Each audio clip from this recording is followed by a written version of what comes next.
everyone, welcome to lovely sunny Britain. We're in the New Forest today. We are going to be taking this old girl out and giving her a good old thrashing. If you are looking for a normal car review, i.e. stats, statistics, all that, this ain't going to be it, mate. Change the video.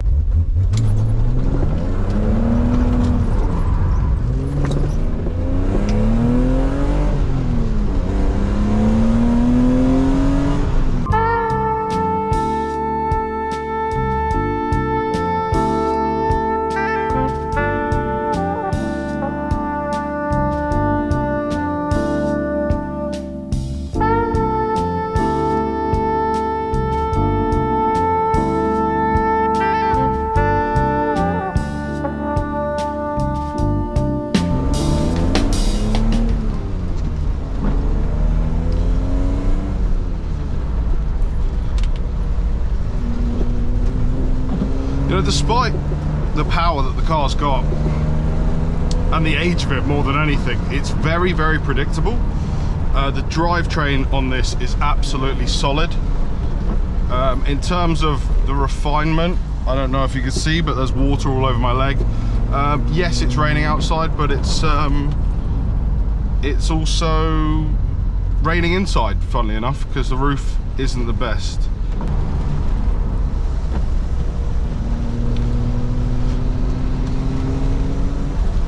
So the car's absolutely terrible on fuel, partly because there's an overfueling issue, as there is a few, let's just say, vacuum leaks on the air intake. If you've owned a BMW Z3M, you know exactly what I'm talking about. However, you know, it's not, this car's not about fuel economy. You guys know that. This is miles per mile, you know. Oh, there is a speed camera around here, fair enough.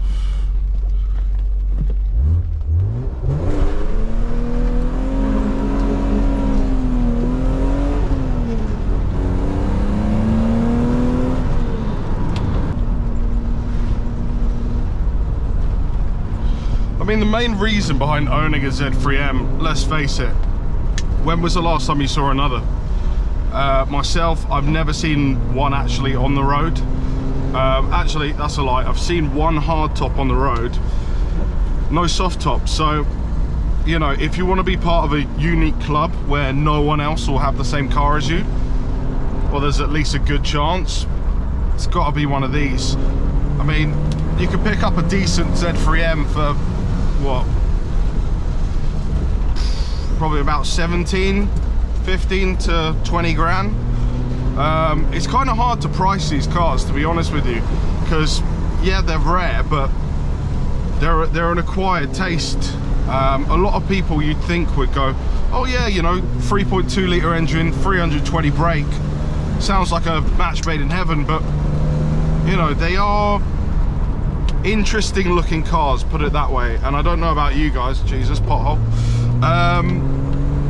I would rather the hardtop, not gonna lie to you. I'd rather have a hardtop one than a soft top. But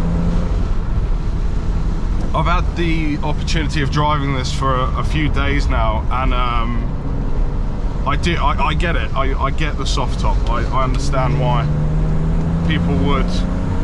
And previously I've had E36 verts.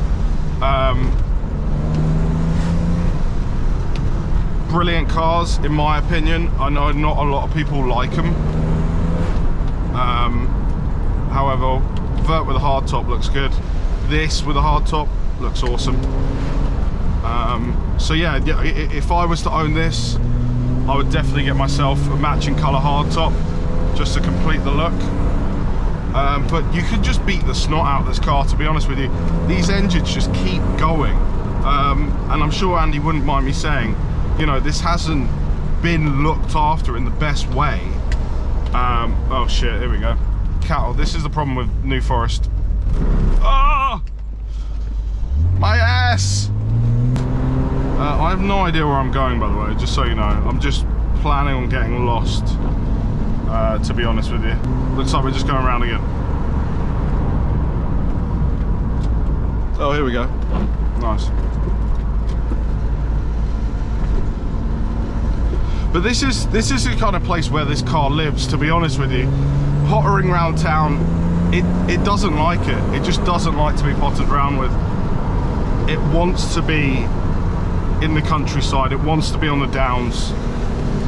It wants to live in the high RPMs. Anything above 4 grand, obviously revved out to 7.5. The car's happy. The car's really happy. Pottering around town, and yes, there are vacuum leaks. Jesus Christ. There are vacuum leaks which, you know, make that a bit harder to pot around town, but yeah, the car wants to live up in the high RPMs, really. And that's where it's at its best, to be honest with you.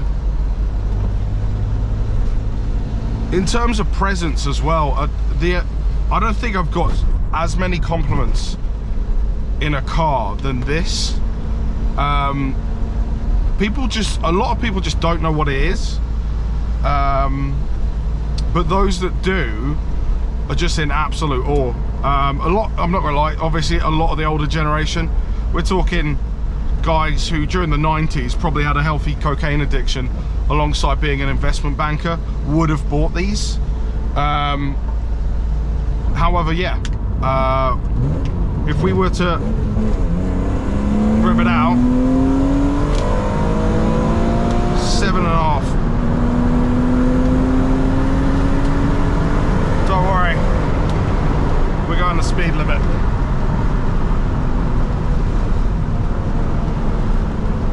This is where she wants to live. She just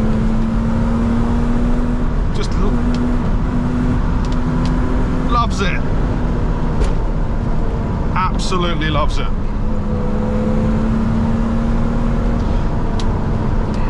I think this car has changed BMWs for me.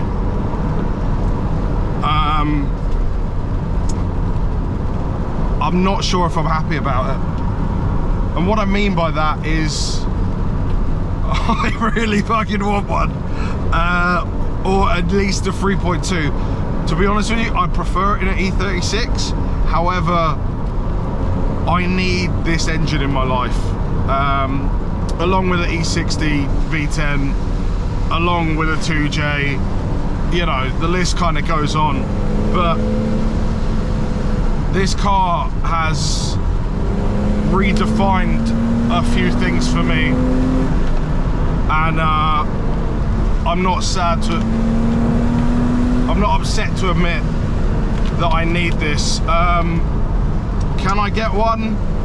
I mean, the prices are going up, let's be honest. If I sold the Sora, parted out a 1J, you know, ate some beans for a month, a few months, yes, we could probably get into a dirty old bag one of these. But